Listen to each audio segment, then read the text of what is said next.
Alma mater adalah bagaikan ibu yang melahirkan anaknya untuk mengarungi kehidupan. Selayaknya seorang ibu, alma mater memberikan bekal ilmu pengetahuan agar anaknya siap di dalam segala bidang. Ikatan alumni dianggap sangat penting untuk menampung para alumni yang tercerai-berai di seluruh bumi. Selain menjadi ajang kangen-kangenan, ikatan alumni juga dapat menjadi rumah yang nyaman untuk para alumni agar bisa kembali pulang ke alma maternya.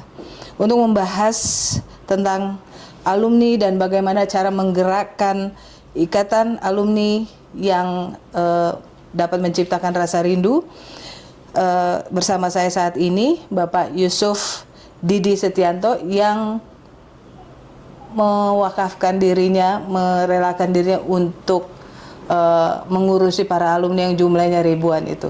Gitu Pak ya? Iya, insya Allah. Tapi apa kabar? Alhamdulillah baik. Ya. Di tengah kesibukan Bapak nih, di PLN, kita sebut aja gitu ya. Iya, sebut aja. Itu Bapak masih punya waktu untuk nanti untuk ngurusin para alumni yang jumlahnya nggak dikit loh Pak. Nggak sedikit. Ya, terima kasih Mbak. Jadi memang di PLN sendiri tentu tidak ringan ya. Kami menangani lebih kurang 53.000 pegawai yang organik dan sekitar 125.000 yang non-organik di seluruh Indonesia, dari Sabang sampai Merauke, dari Miangas sampai Pulau Rote ya, the whole Indonesia. Nah, itu tidak mudah ya, dan apa yang dilakukan di PLN ini sepertinya juga menjadi perhatian dari teman-teman, khususnya angkatan saya, yang menilai baik dan patut untuk kiranya diterapkan di tempat lain, dalam hal ini di Ikatan Alumni Fakultas Hukum Universitas Indonesia. Jadi jujur saja sebenarnya yang mendorong saya untuk kembali, kalau istilahnya tadi, itu adalah teman-teman yang memang peduli tentang kondisi kampus dan para alumni ya, sehingga mengajak saya, mendorong saya untuk bisa ya tadi istilahnya mewakafkan ya, memberikan kontribusi maksimal agar apa yang baik ini bisa diterapkan di Fakultas Hukum yang kami cintai. Jadi kalau soal waktu, tentu ini soal manajemen waktu, manajemen strategik, dan juga organisasi. Saya pikir ini tidak harus menjadi halangan, karena sekarang kita punya teknologi ya, kita bisa set sistem organisasi dan lainnya sehingga bisa menjadi lebih optimal dan efisien. Saya pikir soal waktu bukan hal yang menjadi masalah ya. Insya Allah tidak menjadi masalah. Tidak menjadi masalah. Dan Bapak, saat ini kita juga bisa menjangkau dimanapun melalui hybrid atau Zoom atau apa ya.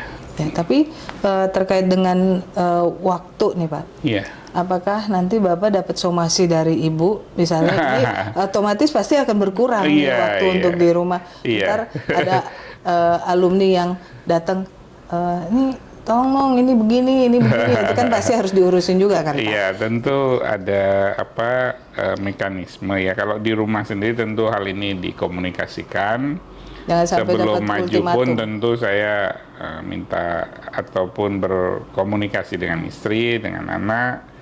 Ya, pada prinsipnya keluarga mendukung ya, sepanjang tentunya hal-hal yang mendasar bagi keluarga seperti waktu untuk kita bercengkrama, untuk kita bisa bertukar pikiran, itu tetap jalan kita setiap saat kok ya. Jadi saya ini termasuk family man ya. Saya nggak main golf, nggak sepedaan yang ataupun yang menghabiskan waktu setengah harian atau seharian di luar, tidak. Jadi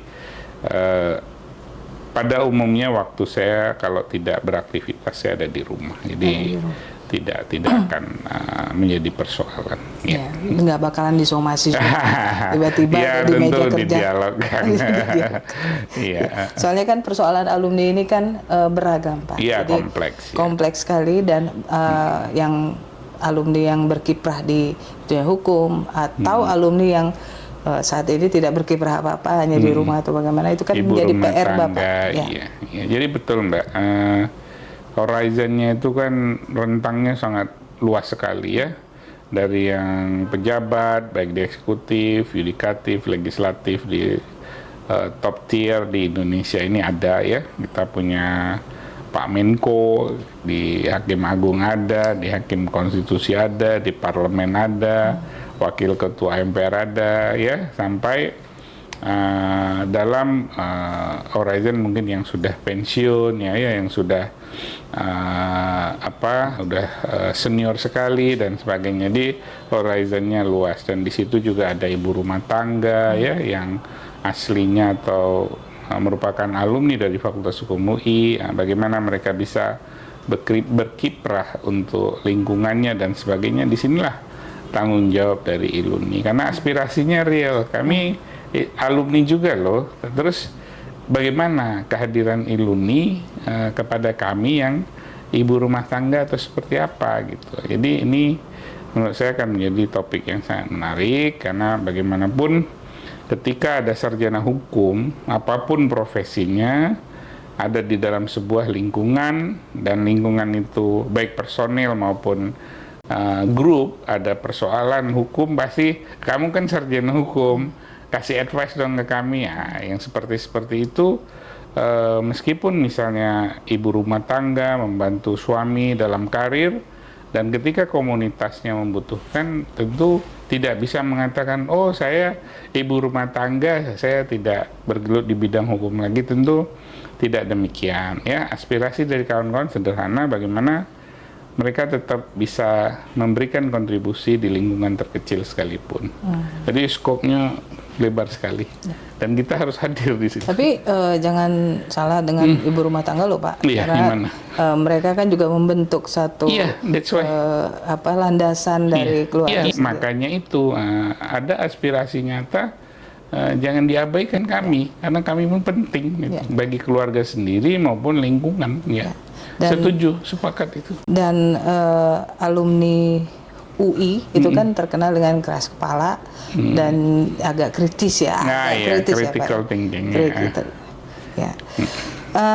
Kita masuk ke pokok materi ini Pak. Tadi pendapat Bapak terkait dengan alumni dan ada wadah yang bernama ILUNI UI. Itu apa Pak? Ya, jadi alumni adalah tamatan atau graduate dari sebuah fakultas atau universitas. ILUNI itu wadahnya gitu ya. Di UI sendiri ada yang level universitas, ada yang level fakultas ya. Kalau di fakultas sendiri sebenarnya belum terlalu lama ada ikatan alumni ini ya, mungkin sekitar 15 tahun yang lalu, atau ya bukan sebagai original organisasi yang sudah lama sekali, enggak. Ini baru mungkin ya sekitar 15 atau 20 tahun yang lalu. Jadi masih dalam taraf yang untuk berkembang dan menemukan bentuknya. Jujur saja saat ini banyak aspirasi dari kawan-kawan yang menilai bahwa kehadiran ILUNI terhadap alumni ini masih perlu ditingkatkan ya. Jadi perlu disentuh, perlu disapa, perlu dilibatkan, perlu ada manfaat. Jadi mereka mengatakan, apa manfaatnya buat saya kalau saya bergabung? Ini kan sebuah aspirasi yang sangat mendasar. Saya pikir kepengurusan sebelum-sebelum ini, termasuk yang hari ini, tentu menuju ke arah ideal yang tadi diharapkan. Tapi memang realitanya tidak mudah ya. Tadi Mbaknya mengatakan kita beroperasi di seluruh Indonesia, bahkan di muka bumi ini ada. Karena yang namanya diaspora itu juga ada diaspora alumni Fakultas Hukum UI, banyak, tidak sedikit di luar negeri sana. Termasuk yang berkiprah di karirnya. Ada ASN ada di pusat, ada di seantero Indonesia, ada yang jadi lawyer, ada yang jadi hakim, apapun, jaksa dan sebagainya. Termasuk saya ya saat ini diamanahkan menjadi direktur di sebuah BUMN. Jadi memang mengolah komunikasi ya dengan organisasi yang cair ya.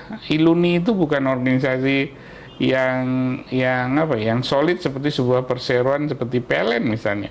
Kan nggak ada atasan bawahan, kita kan setara, kita meminta tolong itu juga harus hati-hati. Ya kan tidak mudah mengkonsolidasikan sebuah organisasi yang liquid, yang cair itu tidak mudah. Nah, jadi disinilah seninya, ya disinilah jam terbangnya. Jadi poinnya adalah supaya nilai manfaat, nilai guna dari ikatan alumni khususnya Fakultas Hukum ini naik, tentunya harus punya kemampuan untuk mengintegrasikan ini, menjahit ini semua potensi yang ada. Nah, bagaimana yang ada di government, yang di BUMN, yang ibu rumah tangga, yang di penegak hukum, dimanapun ini bisa dijalin sehingga ini menjadi lebih optimal. Saya yakin tidak akan sempurna karena ini pekerjaan yang maraton. Semalam saya bertemu dengan angkatan yang relatif muda, yang sederhana aja idenya. Bisa nggak sih Bang Didi membuat database alumni aja, yang di situ mencakup nama, NPM-nya, nilai pokok nomor pokok mahasiswa, handphone dan profesi sekarang gitu ya, domisili. Itu saja, itu menjadikan kami ini seperti diperhatikan gitu. Nah, itu yang contoh sederhana gitu, nggak usah muluk-muluk. Nah, kita mulai dari yang sederhana itu. Tapi masalah database itu adalah persoalan tanpa ujung ya. Iya, karena makanya itu pasti Bapak membutuhkan tim yang memang sabar, teleponin satu-satu. Ya. Belum lagi pindah alamat atau nomor kontak tidak aktif kan gitu. Ya. Ya, nanti kita akan masuk lewat misalnya grup-grup angkatan ya. Kita sisir pelan-pelan karena di WA grup angkatan juga tidak semuanya bergabung kan gitu. Apalagi yang merangkau yang tua-tua, yang senior-senior. itu kan jangan salah, mereka justru lebih solid lah. Oh, ya. Karena jumlahnya tidak terlalu banyak, jadi frekuensi berkumpulnya lebih tinggi. Kebutuhannya lebih banyak. Kita punya Yunda ya, Chandra Motik. Iya, dia cukup aktif. Iya. Ya. Pak Didi, saat ini kan ikatan alumni itu dinilai seperti kartel. Kita katakanlah misalnya di satu kantor hukum foundernya mungkin UGM, jadi UGM atau Unhas ya Unhas gitu. Itu menurut Bapak apa? Ya, pertama preferensi itu sah-sah saja ya, karena kan di mana orang itu dilahirkan ya tentu ada primordialisme gitu ya dalam konteks asal kampus di mana mereka dididik ya. Tapi dari sepengetahuan saya, teman-teman Fakultas Hukum UI alumninya itu jernih kok melihat situasi ini gitu. Tentu mereka mencoba untuk mendahulukan kepada junior-juniornya. Itu tidak perlu diperdebatkan gitu ya. Tapi pada akhirnya kebutuhan profesionalisme itu tetap nomor satu gitu. Nah, dan di sini saya apresiasi kepada para alumni Fakultas Hukum UI yang tetap di tengah adanya semacam keterikatan batin dan sebagainya, tetap mengedepankan profesionalisme. Ini saya langsung berdiskusi ya dengan beberapa kantor hukum besar di Jakarta ini. Ya memang masih mayoritas ya UI di big law firm, commercial law firm, tapi mereka sangat terbuka kalau memang ada sumber daya yang kompetitif yang bisa memberikan nilai tambah buat kantor hukumnya, ya mereka tidak harus membabi buta begitu. Saya melihat sendiri dan fair kok gitu. Jadi menurut saya seperti itu. Ya. Dan mungkin abang-abang angkatannya juga lebih nyaman dan lebih mungkin UI sudah ketakar lah gitu ya, gitu mungkin ya. Iya, tapi realnya komposisinya semakin menarik saat ini ya.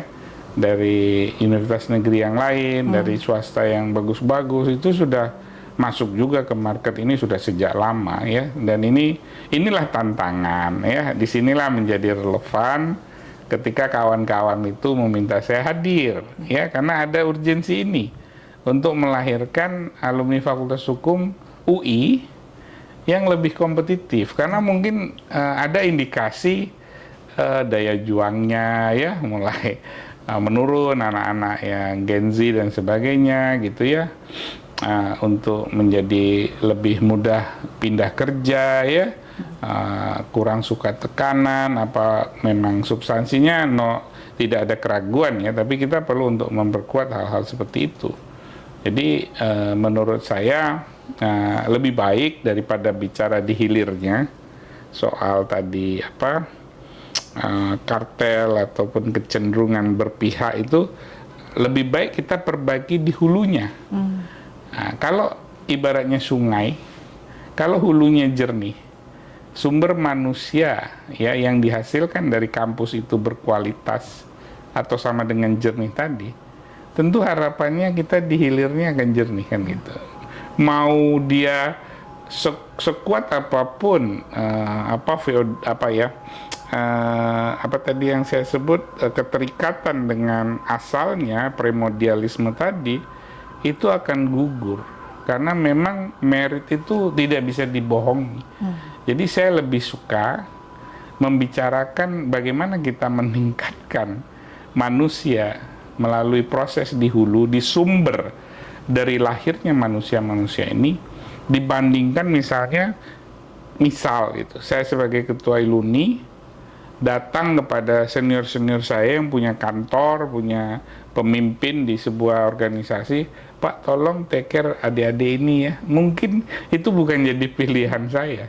Saya lebih baik nyiapin manusia yang nomor wahid sehingga siapapun di hilir itu akan bisa menerima mereka. Itu pilihannya nanti. Dan siap di pasar kerja ya? Iya, karena competitiveness itu yang menjadi kunci saat ini. Ya. Ya. Terkait dengan pencalonan diri Bapak, tadi saya bilang bahwa Bapak mewakafkan diri Bapak untuk memimpin organisasi yang bernama ILUNI, yang kita semua tahu bahwa alumni UI itu kan kritis, terus agak bandel-bandel dikit gitu Pak ya, karena ada beberapa contoh produk gitu kan, dan selain kritisnya itu ya mereka nggak suka diatur gitu, maksudnya mereka punya pemikiran bahwa yang benar adalah benar gitu. Nah itu apa yang akan Bapak lakukan untuk memanggil para alumni yang di seluruh muka bumi ini tersebar, itu apa yang akan Bapak lakukan? Apakah nanti bikin satu forum atau apa gitu? Iya, jadi keterlibatan itu kan tergantung bagaimana kita memfasilitasi dan mengkomunikasikannya. Dalam masa kampanye beberapa waktu yang lalu, dengan inisiasi dari Mbak Melda, itu teman angkatan saya, membuat series webinar 20 hari waktu itu ya. Dan itu diisi oleh alumni-alumni kita yang dari manapun gitu. Kenapa para alumni itu tertarik? Pertama, penyajiannya profesional gitu ya. Meskipun itu kampanye, tapi substansi yang dibawakan itu memang relevan dan memberi manfaat gitu. Bukan semata-mata tanda kutip jualan gitu, tapi memang bermanfaat. Sehingga partisipan itu baik yang hadir sebagai peserta maupun pembicara itu dengan senang hati, dan ada juga kok saya nggak salah dari luar dan sebagainya. Nah, jadi menurut saya ketika kita bisa mengkomunikasikan ini loh objektif kita, abang, mbak, adik, kawan-kawan, kita mau membangun sumber daya manusia, kita mau hadir di fakultas untuk ini untuk itu, sarananya seperti ini adalah wadah yang baik untuk teman-teman berkontribusi kepada kampus. Nah, saya yakin kalau ini dikemas dengan profesional dan memang ada hasilnya, tentu mereka dengan senang hati, tanpa harus mereka balik dalam pengertian pulang kampung gitu ya. Kan pulang kampung ini harus dimaknai secara agak luas, tidak sempit harus secara fisik gitu loh. Ya kan ya, sekarang ada teknologi, bisa di kutub utara pun kalau mau Zoom, mau sharing sangat bisa gitu. Kira-kira seperti itu. Jadi Bapak akan memanfaatkan sedikit banyak teknologi ya Sure, dalam iya, hal ini karena ya. realistis saja. Ya, Ya. dan memang eranya kita sudah seperti itu. Iya, karena mereka kan punya kehidupan yang nggak mungkin dipaksa gitu ya, kecuali kesadaran pilihan. Tapi kalau mereka tetap ingin hidup dengan hidupnya dan tetap berkontribusi kepada kampus, tugas kita lah yang memfasilitasinya gitu. Kita bicara Iluni sebagai rumah nih. Bagaimana cara Bapak nanti Iya. dan teman-teman Bapak pengurus itu menciptakan rumah yang nyaman untuk para alumni Iya. untuk mau kembali pulang, minimal nginep lah gitu. Ya, Iya. kau lihatlah dulu rumah kita ini apa mau taruh bunga, ya taruhlah bunga situ kan gitu. Iya, iya. Iya, jadi pertama organisasi yang nyaman. Sekali lagi saya katakan, Ikatan Alumni ini organisasi yang cair ya, tidak ada hubungan atasan bawahan, semua itu kolega lah gitu ya. Sehingga engagement ataupun keterikatan dari pihak yang diamanahkan menjadi pemimpin di sana dengan timnya ini menjadi kunci ya. Karena kalau enggak kan nggak ada daya paksa. Kalau kamu nggak aktif saya pecat, kalau kamu nggak aktif saya nggak gaji, kan nggak ada itu. Jadi semua harus dengan dialog. Yuk kita punya common objective. Kita mau mengangkat, ya, meningkatkan value kita, kontribusi kita kepada kampus. Setuju ya? Yuk kita bareng-bareng. Jadi harus ada dialog-dialog seperti ini untuk meyakinkan ini misi bersama. Ini bukan pekerjaan saya, bukan pekerjaan Anda, ini adalah tugas kita bersama. Ketika engagement ini sudah ada, siapapun tentu akan merasa nyaman ya. Itu dari segi bagaimana strategi kita untuk bisa membangun sebuah ikatan alumni yang cair tadi menjadi sebuah organisasi yang nyaman dan semua orang ingin bekerja secara senang. Nah, ketika internal ini sudah solid, barulah kita bagaimana berstrategi mengajak kawan-kawan yang bukan pengurus tapi punya keinginan ya, baik setengah, seperempat atau udah full keinginan untuk berkontribusi, inilah kita ingin mengkomunikasikannya ya, tidak menutup kemungkinan bagi yang di luar ada sebuah forum seperti misalnya angkatan kami ada di Brisbane waktu itu pulang ke Indonesia ya untuk mengikuti acara peringatan 30 tahun kami studi di Fakultas Hukum UI. Senang dia. Nah, mungkin yang seperti ini bisa kita fasilitasi, kita cocokkan waktunya dan sebagainya. Jadi menurut saya tidak menjadi masalah. Terkait dengan anggaran nih Pak, otomatis kan untuk menggerakkan masa organisasi itu kan butuh apa namanya amunisi. Nah itu nanti bagaimana Bapak menggerakkan para saudara-saudara Bapak di angkatan 94 atau di yang senior-senior, kita nggak boleh bilang tua ya Pak, tapi senior yang senior dan bahkan merangkul juga yang di bawah junior-junior Bapak untuk bisa kan di alumni itu kan nggak ada uang kas ya, nggak bisa begitu juga. Nah, bagaimana Bapak mau merangkum itu semua untuk bisa menjadi manis, karena nanti masalah donasi juga ini sekarang kan Agus yang buta itu jadi ribut, terus harus hati-hati juga terkait dengan ini penggunaannya gitu. Ya, jadi memang organisasi alumni itu Iluni atau keluarga besar atau apapun dari alumni itu memang tidak ada anggaran dari negara gitu ya, semua swadana dan sebagainya. Disinilah seninya ya, kita butuh jaringan kepada para senior, pada sama angkatan maupun kepada junior kita ya, dimanapun mereka berada. Jadi tema ataupun storytelling ya dari sebuah project itu menjadi kunci ya. Kalau kita bisa membuat sebuah narasi yang bagus ya, ini goalnya seperti ini, idealismenya seperti ini, menurut saya tidak terlalu sulit lah ya. Berapa duit sih ya untuk sebuah kegiatan ya, masih terukur dan saya pikir kita nggak harus menjadi bermewah-mewah lah ya, cukup dengan sesuatu yang sederhana tapi memberi manfaat. Itu harusnya tidak menjadi soal lah. Kecuali kok kita muluk-muluk pengen alumni liburan ke luar negeri, ya itu question itu kan gitu ya. Tapi kalau untuk adik-adik kita, untuk kampus, untuk dosen-dosen kita, menurut saya tidak menjadi persoalan. Dan senang. mereka juga nggak meminta banyak, hanya butuh diperhatikan dalam skala global gitu. Iya, betul.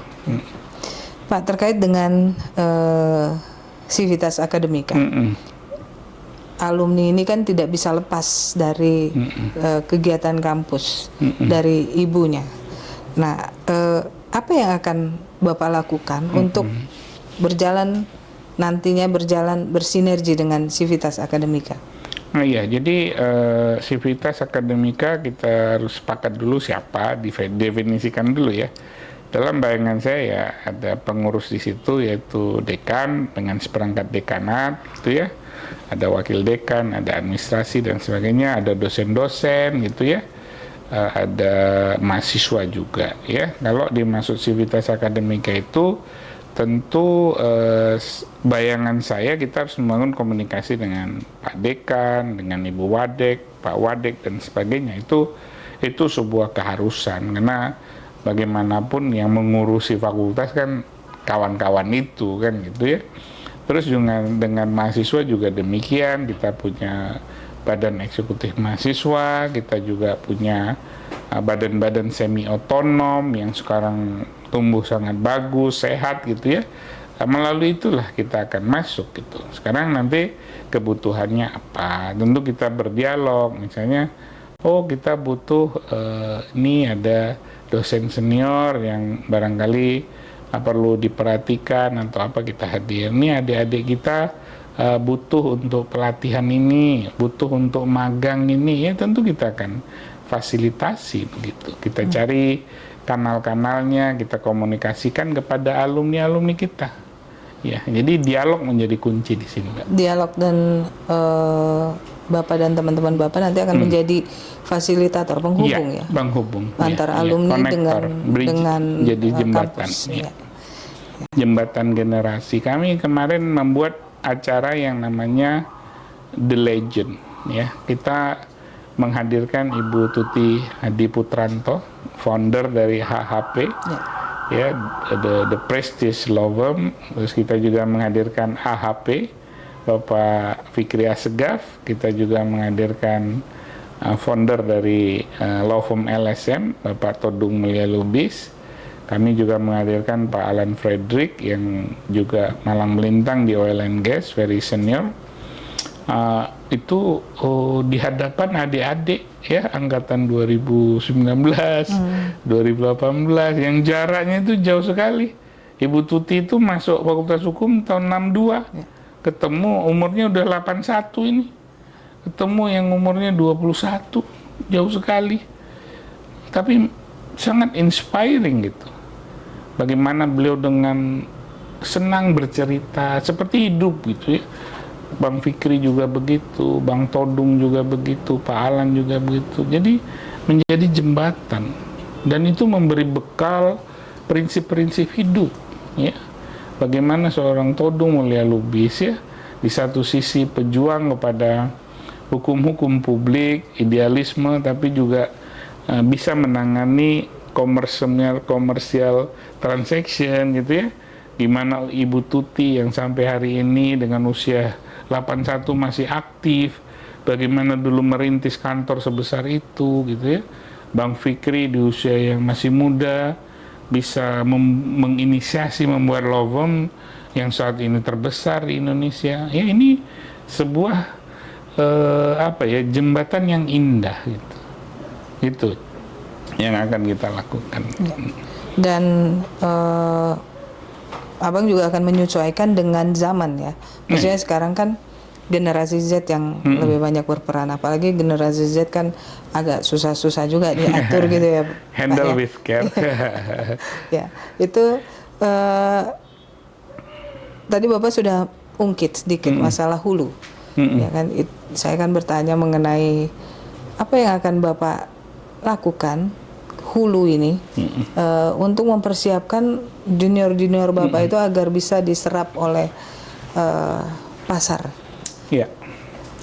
Jadi bekal ilmu dari kampus tentu kita tidak perlu meragukan ya, karena pendidik, sistem pengajaran, kurikulum di Fakultas Hukum UI sampai hari ini terjaga lah gitu ya. Dan yang menjadi PR kita adalah bagaimana Iluni itu bisa menambah bobot dari apa yang sudah diberikan oleh kampus itu dengan suatu pengetahuan, skill, dan juga pengalaman, exposure dari perspektif praktek gitu. Nah, jadi ide kami adalah kami akan membuat sebuah platform yang kita sebut sebagai Center for Information and Development, Career Development. Jadi itu akan memberikan informasi mengenai program training atau workshop, program mentoring ya, program internship, magang, dan lain sebagainya, dan peluang-peluang kerja yang menjembataninya. Jadi diharapkan dengan intervensi itu kualitas dari sumber daya manusia yang keluar dari Fakultas Hukum UI akan naik, yang tidak bisa dikompet dengan fakultas hukum manapun gitu ya, termasuk kami siap untuk berkompetisi dengan alumni-alumni dari universitas regional terbaik apapun gitu. Nah inilah goal kita. Jadi memang harus ada kehadiran nyata itu gitu, melalui program-program yang memang bisa dirasakan nyata oleh adik-adik yang masih di ujung masa studi ataupun yang baru tamat. Baru tamat. Ya. Jadi agar bisa diterima manis juga untuk pas saya membayangkannya akan berbeda, menjadi tidak sama lagi. Bayangkan mereka dapat pelatihan tentang hukum pasar modal terbaru, mereka dapat pelatihan tentang bagaimana perlindungan data pribadi, mereka mendapatkan pelatihan ataupun exposure mengenai hukum terkait dengan transisi energi, ya. Mereka mendapatkan digital, ya, information technology, artificial intelligence, aspek hukumnya. Oh itu ngeri tuh, ya. Yang lain baru akan ngalami, mereka sudah. Nah, kalau knowledge ini dipupuk, dikumulasin, ini akan menjadi manusia-manusia yang sangat-sangat kompetitif. Dan siap. Iya, dan siap, iya. Pak, apa harapan Bapak untuk para alumni di luar sana yang tersebar di seluruh bumi ini? Iya, mari kita bekerja bersama. Ada harapan, ada keluhan, ya disampaikan lah, ya. Jangan dipendam di dalam hati, ya, karena kita juga tidak tahu gitu. Misalnya, banyak teman-teman kita di daerah yang jadi ASN, baik di Pemda, di organisasi nasional yang ada di daerah, ya mari kita, apa aspirasinya? Kami butuh misalnya buka cabang di ini regional, ya kita omongkan gitu, ya. Kita butuh ngumpul satu semester sekali rame-rame, ya let's talk gitu. Tapi intinya mari kita bersama-sama, kita besarkan ikatan alumni ini, guyup, ya, solid. Demi apa? Demi Fakultas Hukum kita ini menjadi lebih kuat dan menjadi rujukan dari pendidikan tinggi hukum di Indonesia. Di mana peran kita? Disitulah saya harapkan alumni itu bisa bersatu, ya. Jadi ada masalah diomongin lah, kita cariin solusinya gitu. Ya, saya yakin ini bisa. Ya. Curhat boleh ya Pak? Iya boleh. Boleh curhat ya. Ya. Apalagi enggak, maksudnya Bapak menerima curhatan. Oh iya. Ya nanti alumni mama-mama yang dimanapun juga siap-siap aja. Oh Pak, iya. Tapi rata-rata sih sederhananya aspirasinya itu kami nih Mbok ya ditegur gitu, disapa gitu ya. Masih diinget ada. Iya, jadi awalnya sederhana itu. Ada yang harapannya banyak, ya ada, tapi kan kita tetap harus mengukur prioritas namanya. Baik. Terima kasih Bapak Iya, waktunya. mari. Makasih, Semoga Mbak. Senang jalan sekali. Bapak Amin. lancar. Amin. Apalagi didukung sama teman-teman Bapak yang militan ya. Iya, insya Allah itu ya. Terima kasih Bapak. Ya, makasih. Selamat Terima sore. kasih semuanya. Selamat sore.